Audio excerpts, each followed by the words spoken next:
Good evening and welcome to our April 21st, 2026 voting meeting of the Exeter Township School Board. Would you please rise for the Pledge of Allegiance? Allegiance to the flag of the United States of America and to the republic for which it stands, one nation, under God, indivisible, with liberty and justice for all.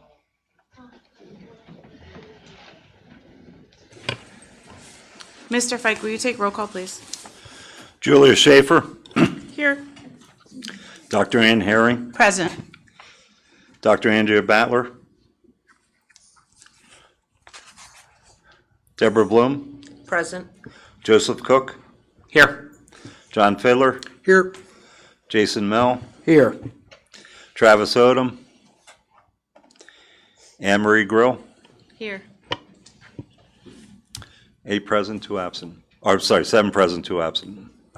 Thank you, Mr. Fike. In addition to the 7 board members in attendance, we are joined at the board table by our solicitor, Sharon Montaigne, and members of the school district administration, including Dr. Christy Haller, superintendent, Mrs. Dawn Harris, assistant superintendent, Dr. Josh Hoyt, director of teaching and learning, Mrs. Diane Skornovaki, director of human resources, and Mr. Brian Fike, who serves as our business administrator and board secretary. Okay, next we will have a presentation with Mrs. Walker and her 4th grade students from Watton Creek Elementary. Thank you. For a number of years now, we've been participating in a STEM design challenge organized by the BCIU and funded by Thermo Fisher. This year, the prompt was to build something that is environmentally sustainable and manufactures something.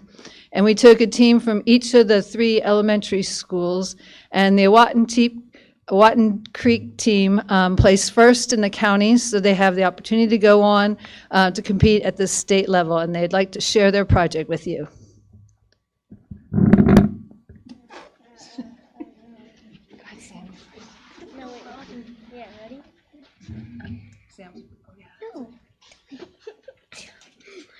You guys are gonna like this because we're gonna blast your mind away. 3D printing is also known as additive manufacturing. 3D printing is a way to make 3-dimensional objects one layer at a time. The computer directs the printer where to add the materials for each layer. This means that we can make shapes that are harder and impossible to make using older manufacturing methods. When we use 3D printing, there is not as much waste of material compared to other factories that cut pieces of metal and then have scraps. Additive manufacturing is good for the environment because it is more efficient. You don't have to cut as many pieces and weld them together, so you use less energy when making engine parts. The jet engines that are made out of 3D printed parts can be more efficient too because the precision and lighter weight of the parts. We learned from a worker at Carpenter Technology that they make metal powders that some of their customers use to make aerospace components. Carpenter uses a lot of recycled material to make their products, and their products are 100% recyclable. This is a model of a 3D printer, but we also wanted to make a model of a jet propulsion engine. It has the parts: the fan, compressor, combustor, turbine, mixer, and nozzle. Basically, a jet engine works by sucking in air, squeezing the air, causing a bang with the fuel, and blowing the air back out. Now they want to show you it in action. Go ahead. I want to turn this on first. You say your stuff, remember? Ellie, go show the door. So we have a key for the door here, and stuff. We use like that method to open the door and stuff. And it was just like this.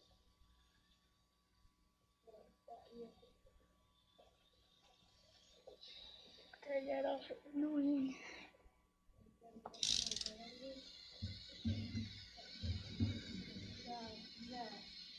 This is where the air comes in through, and in the middle, that's where the bag with the fuel is, and then it blows out the back with the nozzle.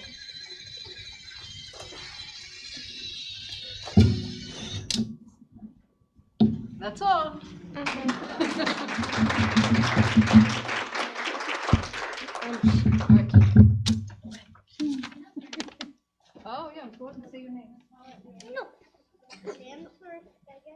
Sam. I'm Simeon. I'm Elliot. Caleb.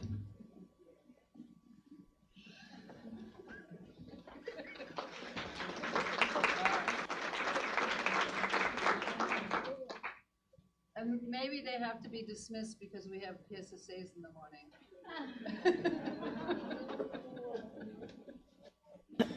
Mrs. Walker, could we get a picture of the students and you with their project? Dr. Hoyt, if you wouldn't mind being the photographer. Thank you. And congratulations, and thank you for representing our district so well. You guys should be very proud of yourselves. That is an amazing project.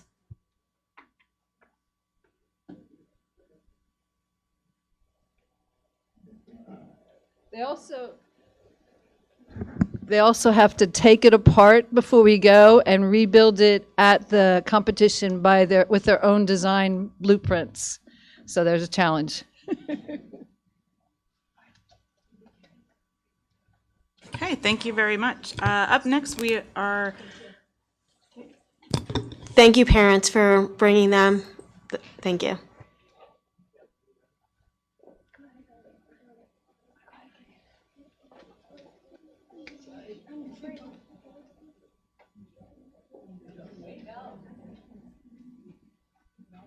okay.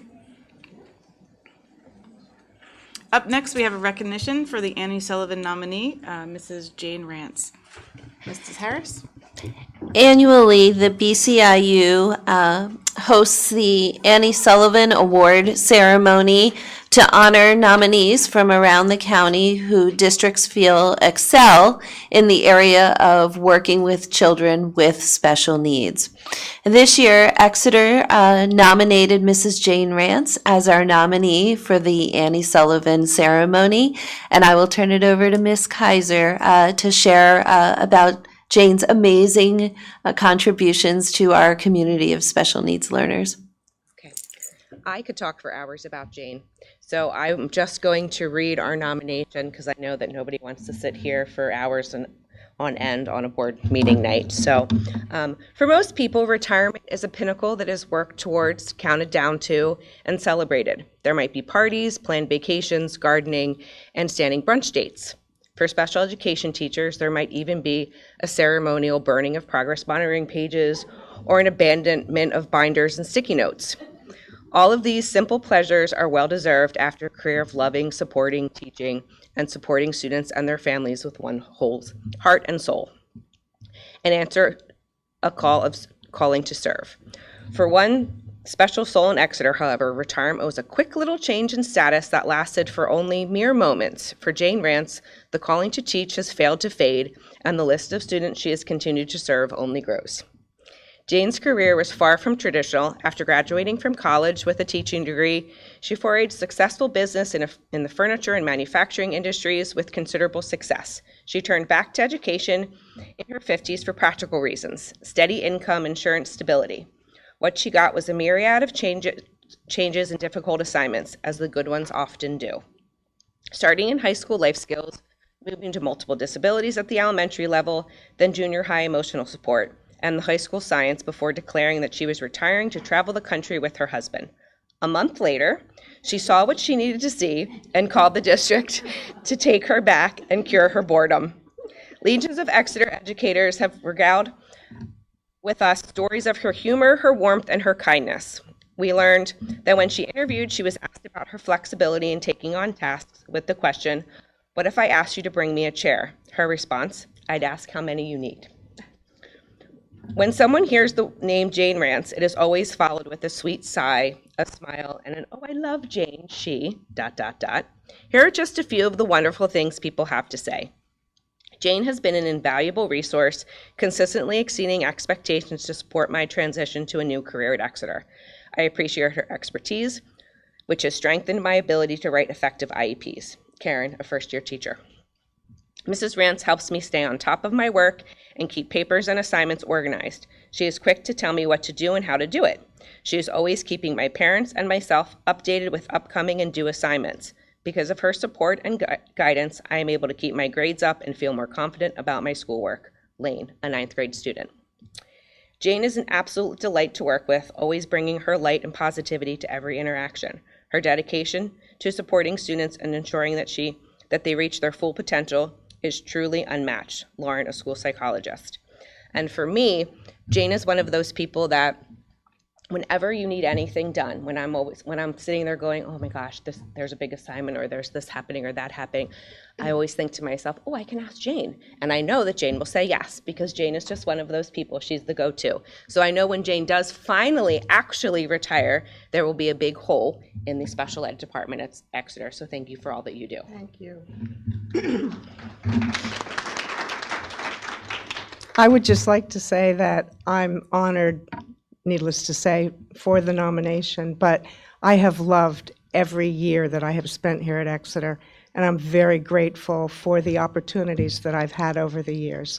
I'm not saying I'm ready to fully retire, but I don't think any more long-term positions. Getting up at 4:30 in the morning, I'm done with that, done with it. But thank you very much. I really appreciate the honor. Thank you, Jane. Thank you.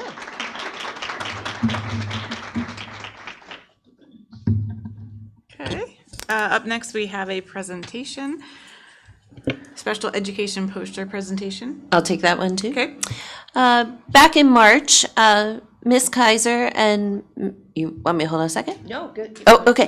Back in March, Ms. Kaiser and Mrs. Seifert were invited to present at the statewide special education conference that is held annually down in Hershey.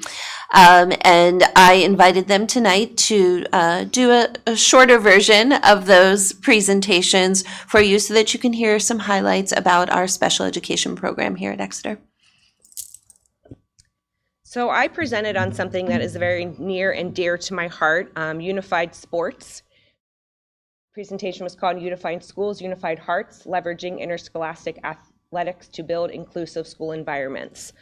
So Unified Sports, for those of you who don't know, is an inclusive high school athletic program that strategically partners regular education and special education athletes to compete together in interscholastic play.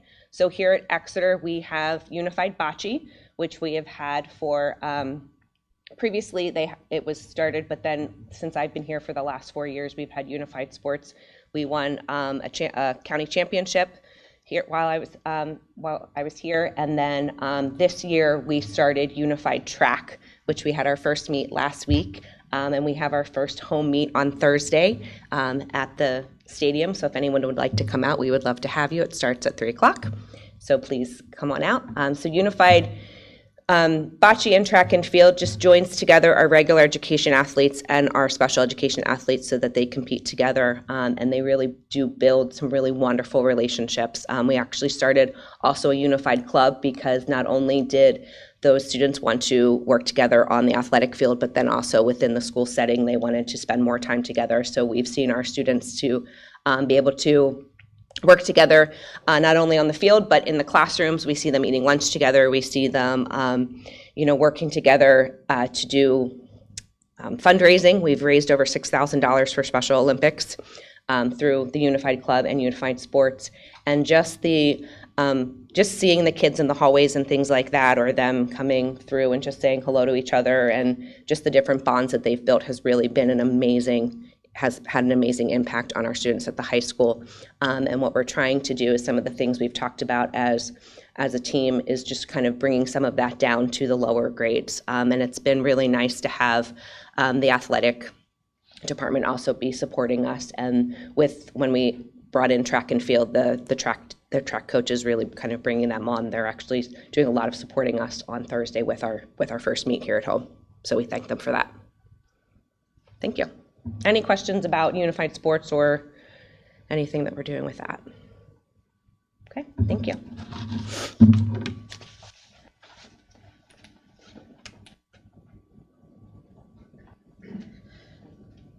No intro?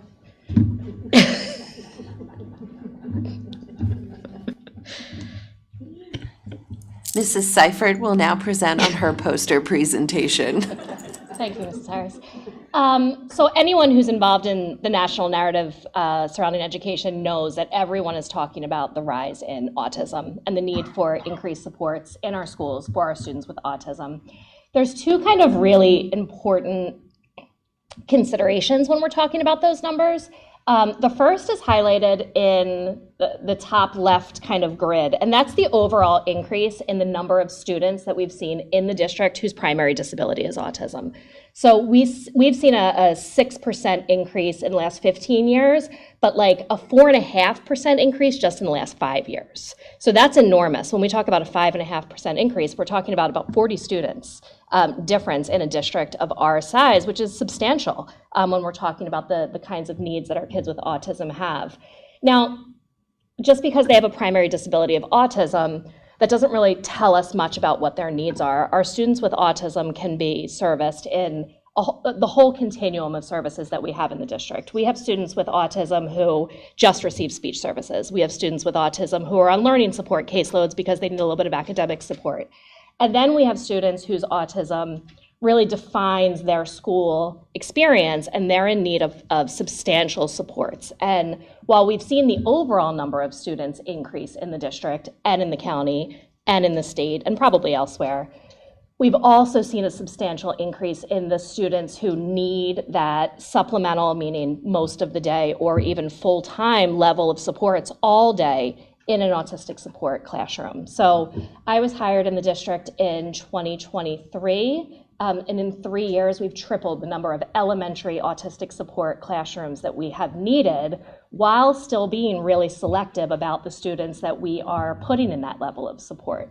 The grid on the right-hand side can show you throughout our continuum, K to 12, how many students are in need of that very specific autistic support services. And you'll see from 6th grade on, it's a very, very low number in each age group.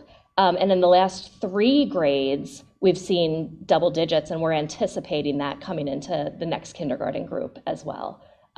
We also know, in partnering with the BCIU and talking about their early intervention numbers, they're continuing to see that level of need even at the 3 to 5 years. So we can kind of project what those needs are going to be moving forward.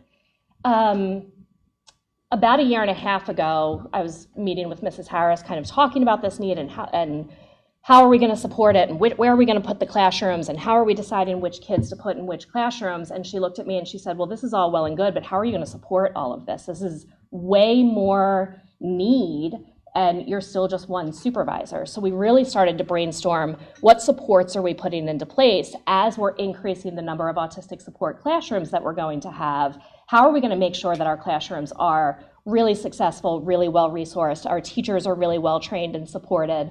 Because the vastness of that was also increasing. We were moving away from a centralized location, just having our autistic support classrooms at Jacksonwald. We were expanding to Lorraine, Watton Creek, and Riften. So we had to make sure that the efficacy of those classrooms remained really strong. So we did a few things.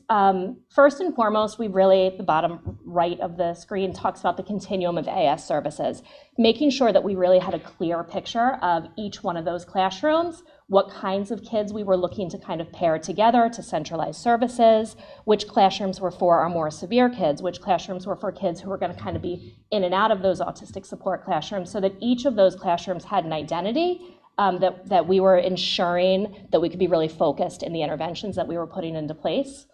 We also brought in supports from our 2 biggest training and partnerships, that being the BCIU and Patan. So we partnered with Patan. They go through kind of initiative cycles with the kinds of support that they're able to provide to schools, and they relaunched their autism support for classrooms about 2 years ago. So it used to be the VB Project, it was the Autism Classroom Project, and now they're calling it Systematic Support from Patan. So 2 of our classrooms are targeted classrooms where Patan consultants are coming in at least monthly to work with the teachers and to work with our identified BCBA as an internal coach to provide supports to all 6 of our classrooms. So 2 of them, the Patan consultants come into, they work with our internal coach, who's one of our BCBAs, and then she's helping to generalize like all of that learning to the other 4 classrooms. The other piece to that is pairing with the BCIU, who's now equipped through Patton to provide really in-depth training to our teachers and our support staff. So we actually, as a district, hosted one of these classroom series for the county recently. It's called the Autism Classroom Training Series. And we had, I think, 15 of our staff members just this year go through that really robust training. That was something that was really difficult in previous years because you had to go to one of the Patton centers, either in Harrisburg or out in Malvern, so it was quite a commute. And now allowing the counties to provide that training has really added a lot of capacity for districts. We also pair with the BCIU in bringing in some of their consultants for areas like assistive technology to provide really in-depth training for our speech-language pathologists to make sure that our kids who are in need of assistive technology have really up-to-date training and resources. The last thing that we did as a structure, which I think is probably, Patton and the IU are wonderful, but I really feel like one of the things that helped us progress our classrooms the most were these monthly team meetings. So this is a model that we actually took from some work that we did in emotional support in my first 2 years that I was here, and we adapted it a little bit for the needs of the autistic support classrooms, but we sit down monthly as an internal team for each one of those autistic support classrooms and go through every single student. We look at their progress monitoring data, we look at their communication data, we have the speech language pathologist, the BCBA, the building principal, the school psychologist, the special education supervisor, and frankly, anybody else that we think might be helpful in a given month to go through each student so that we can really enhance the trajectory of each one of those students. When I was presenting this at the PDE conference, one of the Patton consultants was like, that's what private schools are doing. They're looking at every single student every single month and really analyzing their data. But in moving up to a 6-classroom structure in that short amount of time, that's really kind of what we're moving towards is that need for intensive support. So, I'm really proud of the work that we've done. We still have a ways to go in continuing to support those classrooms and make sure the capacity is where we need it. But I think in taking on such a robust increase in such a short amount of time, we've really done a lot of good work there. Any questions? Mrs. Seifert, can you elaborate on why we see such low numbers in 5th through 8th grade? Yeah. Essentially, Rifton only has 1 in enrollment, and junior high is non-existent for anyone that's in enrollment. Could you elaborate on that? Yeah, so some of it is structural. Like we've been able to provide services for students with autism in different types of special education supports, right? I said when I started, not every student needs that intensive autistic support that's really focused on language development, behavior, things like that. But our enrollment is also just way lower in those grades. We didn't see the need 5 years ago for the kinds of supports that the kids coming out of EI currently need.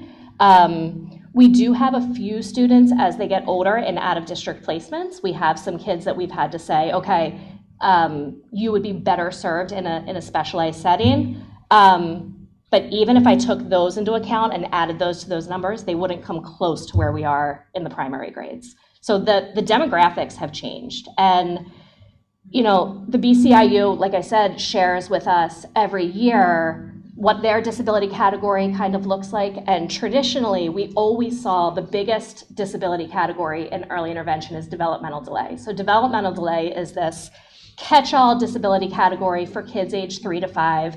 If you have 2 areas that are below developmental criteria, you're DD. And that could be from really high-functioning kids to kids who have a lot of struggles.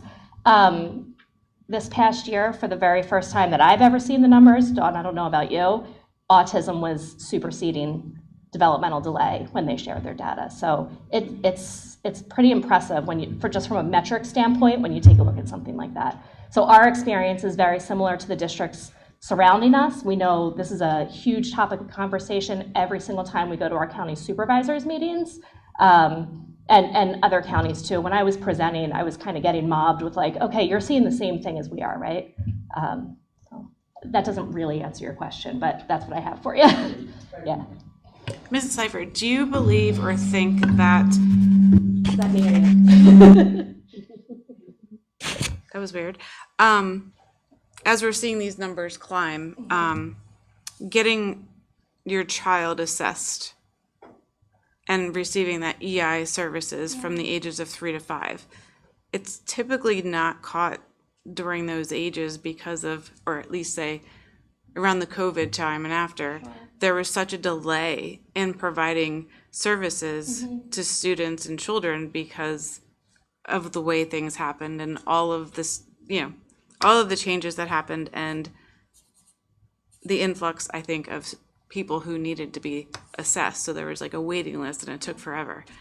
Is that a consequence of, like, our numbers a consequence of that in, let's say, 3 to 6? I don't think it's a consequence. I think it was a huge struggle for some of those families, but I also don't think overall it would change our. So yeah, okay. The overall profile of what's that? Well, I'm scared of it now with all the feedback. I don't want to go near it. The overall profile of our students is very, very different. So if we look at our students who are receiving autistic support services at the high school level, and we look back even in their early evaluation reports, their medical reports that we were getting, the deficits that we're seeing are very, very different. So we have more students who have much, much higher need. Yeah, I know when they share that information, you see that so you can prepare, but yeah, I wonder if their kind of caseloads went up as well with that specific diagnosis, only if maybe treatment was more readily available. Sure. And the diagnoses were coming sooner than later, as they typically have been. I will say it's interesting in this county because I think that some service options for families have expanded. So we see students coming out of IU programs. We see some students coming out of medical programs that are available for early intervention age students as well. We have very few. I've been very, very involved with transitioning in our students for the last 3 years that I've been here.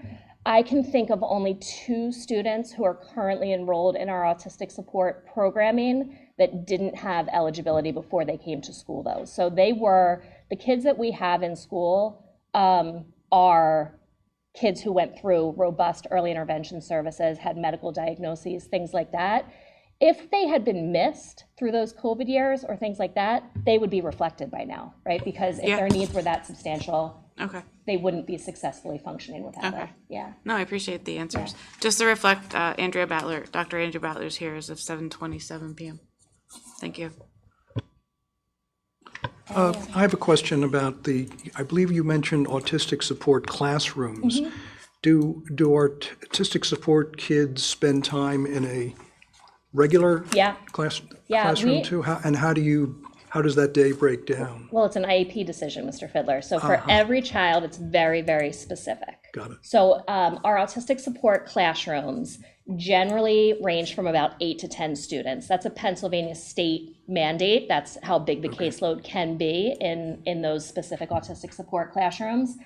I would be willing to go out on a limb and say for example, Mrs. Bromlich's autistic support classroom at Jacksonwald, not one student in that classroom follows the exact same schedule. So students might be involved in math for whatever period of time that they are capable and that makes sense and that they're accessing, and that could be different for different students for different reasons. So we don't have an autistic support model where we say our students are in for this and in the special education classroom for that. It really is an individual analysis for each student. Yeah. Thank you. Yeah. If I could just say thank you to Dawn and to her team. This poster explains a lot, but in a very simplified way, and this is not a simplified process. The other week, we talked about the enrollment of the district and the increasing costs.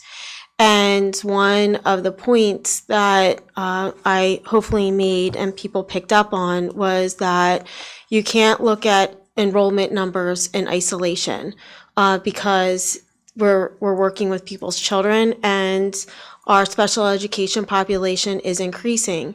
And so when I say that our buildings aren't empty, they're not. As you just heard, we had 6 classes that have been added. And in each of those classes, there's 8 to 10 students, and each of those classes requires a teacher.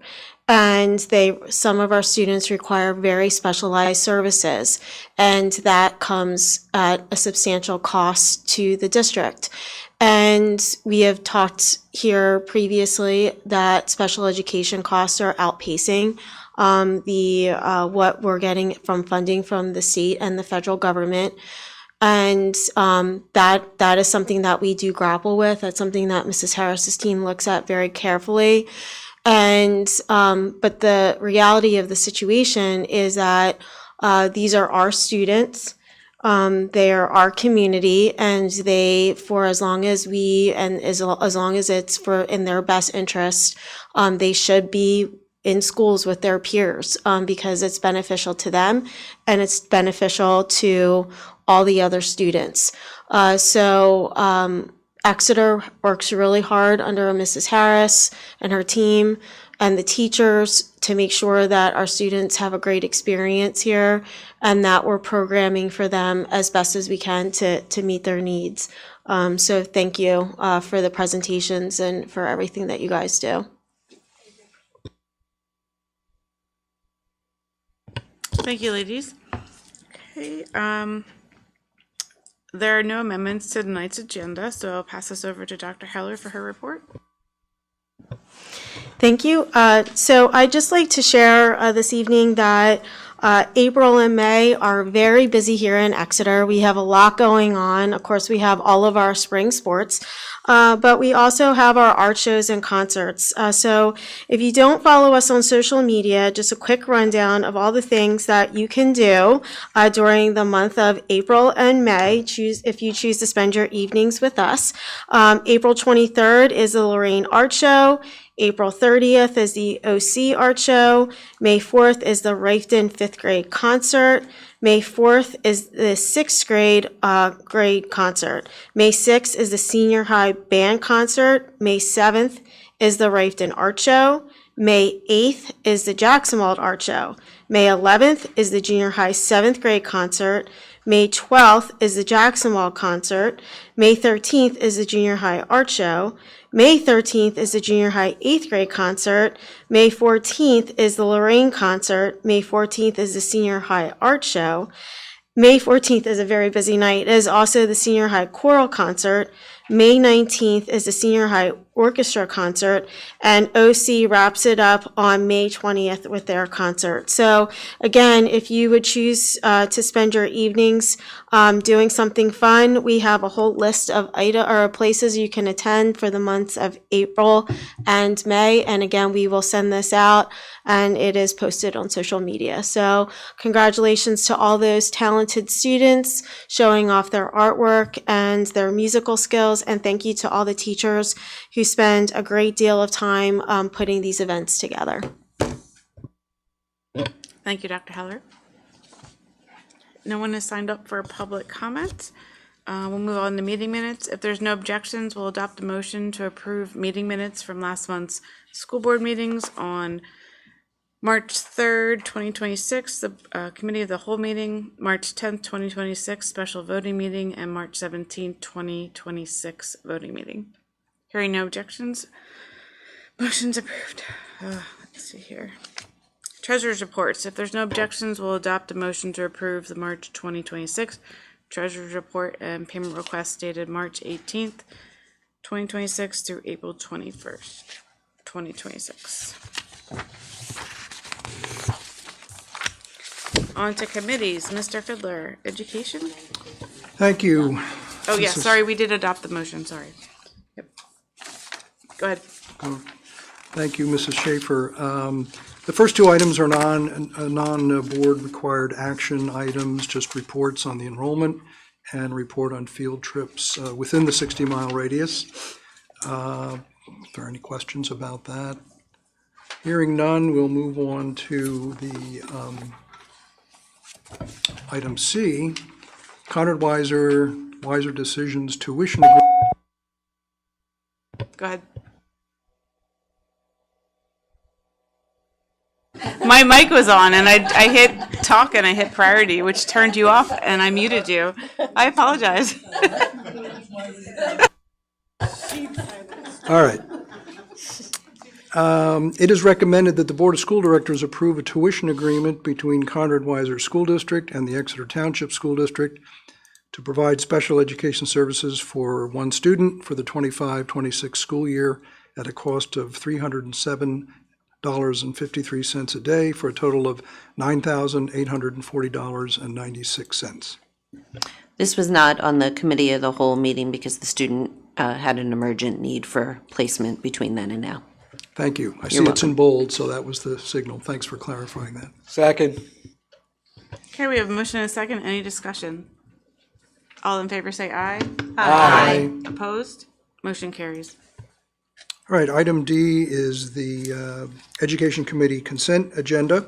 It is recommended that the Board of School Directors approve the following Education Committee items: field trips beyond the 60-mile radius, and thank you to the administration for putting the cost information in bold. All of these trips will be funded by the field trip budget. The second item is the purchase of the 6-year teacher-student license for junior high school grades 7 and 8 social studies teachers and students. We heard a report about that last time. The next is the 4-year teacher-student licenses for K-6 math and K-6 ELA curricular resources and books. And we heard a detailed report about that last time, followed by several agreements as noted. And one new item, item 8, it is recommended that the Board of School Directors approve the attached early graduation request per District Policy 217. Second. We have a motion and a second. Any discussion? All in favor say aye. Aye. Opposed? Motion carries. And that is the real conclusion to my report. Thank you, Mr. Fiddler. Personnel Committee, Dr. Herring. Thank you. It is recommended that the Board of School Directors approves or ratifies the following personnel items. Any items in bold have been added or changed since the committee of a whole meeting. Resignations of certificated staff, support staff, extracurricular staff, appointments of certificated staff, support staff, guest teachers, substitute support staff, transfers of support staff, change of status of certificated staff, additional assignments for support staff, and leaves of absence. Second. I'm sorry, I didn't realize there was 7 and 8. May I include that? I would actually ask that we keep Do 8 that as a separate? separate. Okay. Thank you. There you go. Okay, so the motion is to approve items 1 through 6? Correct. Okay. 1 through 6. 1 through 6. Mr. I'll Fiddler. second that one. We have a motion and a second. Any discussion? All in favor say aye. Aye. Opposed? Abstention? Motion carries. It is recommended that the Board of School Directors approve the attached updated job description for the Educational Assistant Secondary Senior High ISS-ECA Proctor. Second. We have a motion and a second. Any discussion? All in favor say aye. Aye. Opposed? Abstain? Motion carries. Lastly, it is recommended that the Board of School Directors approve the attached list of course requests. Second. We have a motion and a second. Any discussion? I will be abstaining from this vote because my spouse is listed in the course request. Any other discussion? All in favor say aye. Aye. Opposed? Abstention? Abstain. Motion carries. That's everything. Thank you, Dr. Herring. Finance and Audit Committee, Mrs. Bloom. Okay, the first 2 items are for information only. The first one, we have information on the current electric rate, but please note that there is a typo in there. The 3-year term would be starting January 2027 through December 2029, not January 2026. The second information item is that the district will be renewing the agreement to participate in the Berks County Safety and Security Consortium for the 2026-2027 school year at a cost of $6,500. The third item is for voting. It's a consent agenda. It is recommended that the Board of School Directors approves the following finance and audit items. Number 1, budget transfers, and number 2, the general fund proposed operating budget for the Berks Career and Technology Center. Second. We have a motion and a second. Any discussion? All in favor say aye. Aye. Aye. Opposed? Motion carries. Okay, Facilities and Transportation Committee, Dr. Butler. Thank you. It is recommended that the Board of School Directors approves the following facilities and transportation items. The BCIU Transportation Agreement for the end of the school year for the summer of 2026. And it is attached. Second. We have a motion and a second. Any discussion? All in favor say aye. Aye. Aye. Opposed? Motion carries. On to Policy Committee with Mr. Mel. I've got nothing. Okie dokie.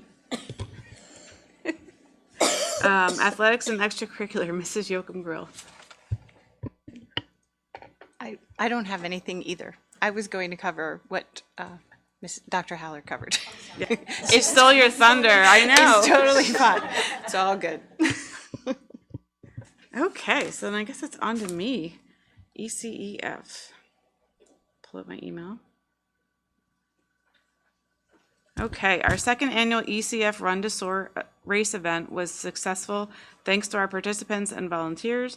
Many thanks to event chair Kelly Klein-Carr for her hard work in making the event a success, as well as Pretzel City Sports, who provided guidance and timing services. Big thanks to our event sponsors, Lutz Funeral Home, Why Missing Optometric Center, Reiniger Dental Group, the Spine and Wellness Center, Phio Physical Therapy, and Simply Pilates, and our in-kind donors, Redner's Warehouse Markets and Wawa. We are less than a month from our 5th annual Food Truck Festival that will be held on Friday, May 15th from 4 p.m. to 9 p.m. at the senior high school. We have a lot of great vendors coming out, some old friends and new. Please see our website for a full list of vendors and follow our Facebook event page for any updates. Mr. Fiddler, Berks Career and Technology Center. Thank you again, Mrs. Schaefer. I have some very exciting news to share tonight. I've already shared this on my Facebook page, but I thought it'd be worthwhile bringing it to the attention of the board and to the community at large.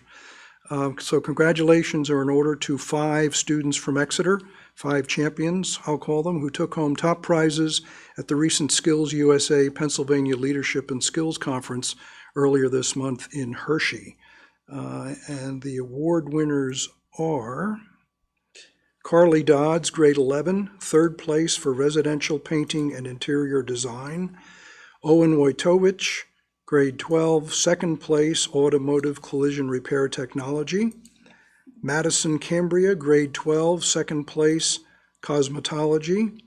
Reed Swartley, grade 10, 1st place, carpentry, and the only 10th grader to win at the state competition. And Riley Crichton, grade 12, 1st place, computerized machining technology. Now the really big news is that the 2 1st place winners, Riley and Reed, will go on to compete at the national level in Atlanta in June 1st to 5th. And I'm going to encourage the administration to perhaps invite all of these 5 state champions to a future meeting, and we can meet them, perhaps hear a little bit about what their projects were. This is great news. The BCTC director is head over heels excited about this, and I hope we can be too, and share. I hope the board and administration join me in congratulating all 5 of our Exeter champions. So, and the other item I have is not as exciting. It's the BCIU board, and I think today I sent out the summaries, the different summaries, so the board has that. And that's it for me. Thank you, Mr. Fiddler. And just to confirm, when is the BCTC graduation? May 26th? The graduation is the 26th. Okay, Decision day is May 1st at the Miller Center. nice. Better repeat that. May 26th is the graduation at the Santander Arena, and decision day is May 1st, also at the, it's not at Santander, that's the Miller Center at RAC. Mr. Mill. Yes, State Senate returned to session yesterday, and the State House will return next week on Monday, April 27th. Last month, I attended the PA Literacy Summit with Mrs. Bush, Mrs. Schuster, Mrs. Greth, and Mrs. Mell. It was a very informative event. We learned about the initiatives taken in Mississippi with the science of reading. The ultimate goal of the summit was to secure commitments in support of $50 million in funding to support literacy policy implementation across the state. The PA Literacy Coalition, the organization that runs the summit, has indicated that all three legislators that represent the constituents of our school district have submitted letters of support.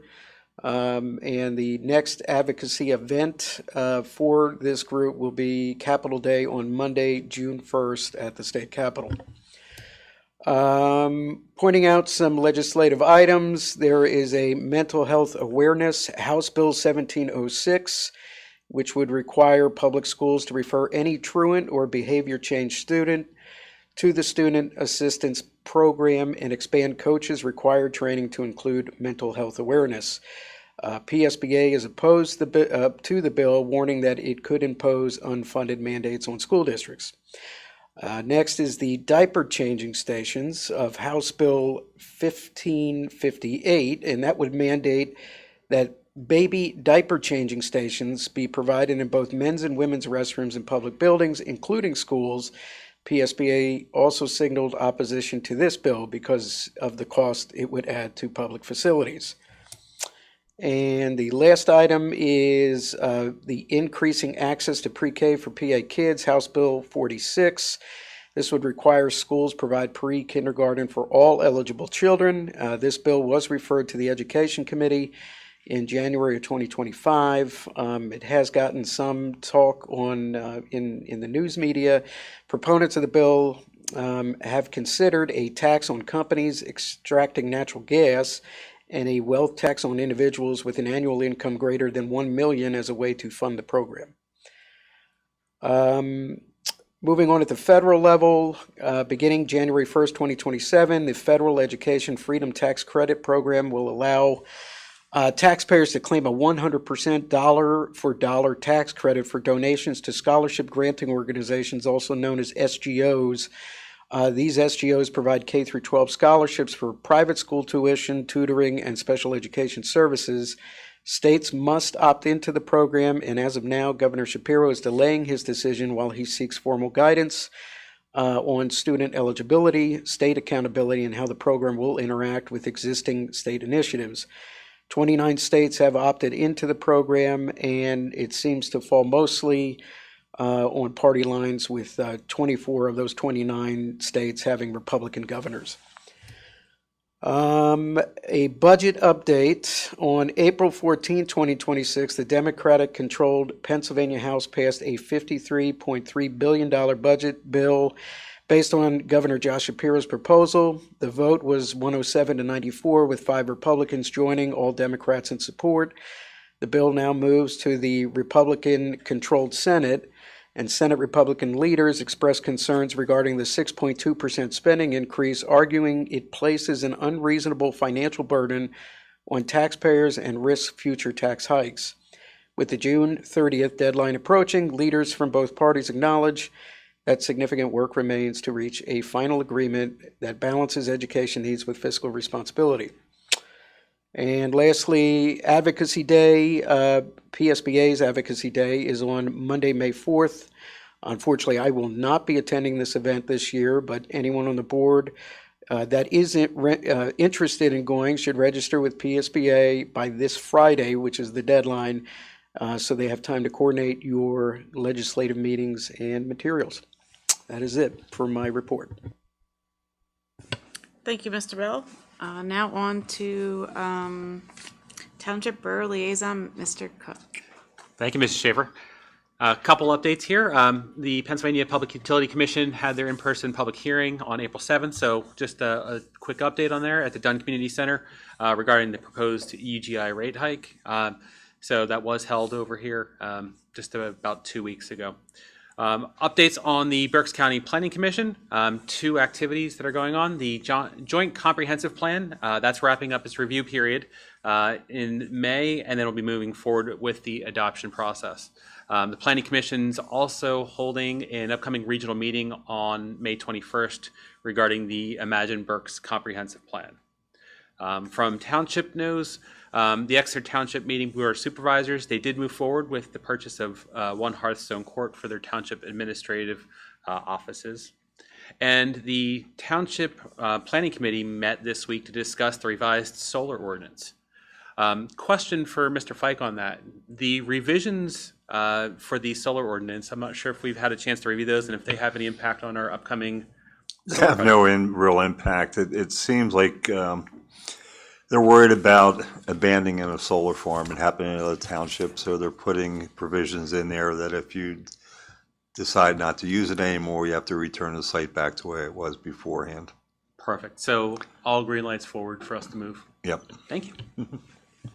Now, just for clarity, in that ordinance, they are talking about a surety bond or some type of escrow that they're asking for. Would that affect us in terms of needing to put money aside or at least have some kind of bond that in the unlikely case that they have to clean That would be on the up? engineer and the project, because any fees or requirements like that, it's on their hook. Okay, not so ours. that's not going to come out of our budget? No.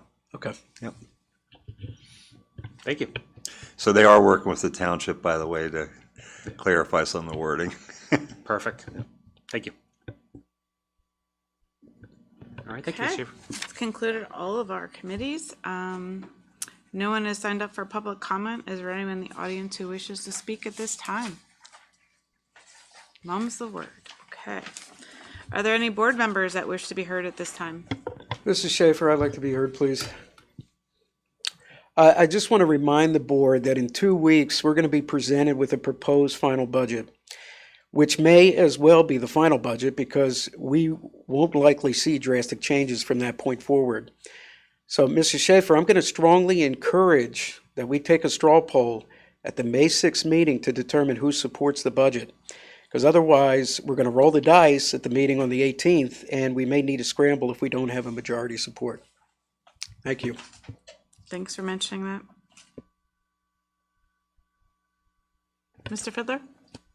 Just wanted to applaud the administration for the mental health first aid program. I had lunch recently with a former med ed colleague from many years ago, Karen Kramer, who works with Berks Counseling Services, and she was here to teach the kids about mental health first aid, and she went into a lot of detail, and it's just as we have provisions for people to help those who are choking or help those who have cut themselves badly or can't breathe or whatever, this is a very valuable program, and I was never as close to it as I was after I had lunch with Karen to know exactly what goes on in the classroom. So congratulations. I hope we keep doing it. And she said, as the trainer, that it's very effective. That the responses she got from the kids on how to determine and what to do if you see a friend who appears to be having some sort of trouble was very effective. So, Mrs. Harris? First, all credit to Mrs. Leonard for having that program here. But second, our students are very savvy and our students want to help and they want to help each other. So giving them the tools to do that is a great opportunity. Yeah, great. Well, thank you. Congratulations. Congratulations to Mrs. Leonard. Is she here? Oh, okay. Anyone else?